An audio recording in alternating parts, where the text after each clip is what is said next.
బాగా ఎగుతున్నాయి శారదా ముక్కలు. Hi friends, వంకాయ ఫ్రైకి వంకాయ ముక్కలు బాగా వేపడాక మసాలా రెడీ చేయాలి.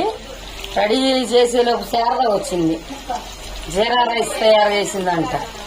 కనుక్కుందాం ఎలాగో. వాళ్ళకి మసాలా ఎండుమిరకాయలు, చిన్నులపాయలు, ఎండు కొబ్బరి, జీలకర్ర మిక్సీ చేద్దాం. ఇవన్నీ తాలింపు మెంతులు వేగుతున్నాయి. వేగిన తర్వాత కొబ్బరి పొడి చేసే కదా అది.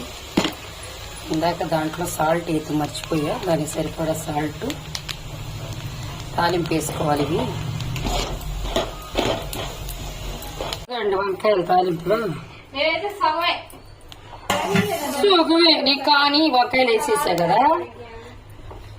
తాలింపులో కరివేపాకు వేయటం మర్చిపోయి, అందుకే పైన డెకరేషన్ చేస్తున్నా. చూసారా, అందరూ అలా వేస్తారు, నేను ఎలా వేస్తా. అవి ఎలా వేసిన టేస్ట్ కూడా. వంకాయ ఫ్రై కరివేపాకు పచ్చిపచ్చిగా అయితే కళ్ళకి మంచిది. పర్లేదు, తాలింపు లేకపోతే ఇది ఒక డెకరేషన్ బాగుంది. మా అబ్బాయి ఫోన్ కావాలన్నాడా, ఉడిసేస్తున్నాడు ఫ్రెండ్స్. వంకాయ కూర అయితే బాగా వచ్చింది, సూపర్ ఉంది కూర. ఇలా ట్రై చేయండి మీరు కూడా, చాలా బాగుంది. ఇది అన్నమాట దీని ప్రాసెస్. ఏం లేదు, సింపుల్. బంతుల మీద సూపర్ ఉండదు కూర.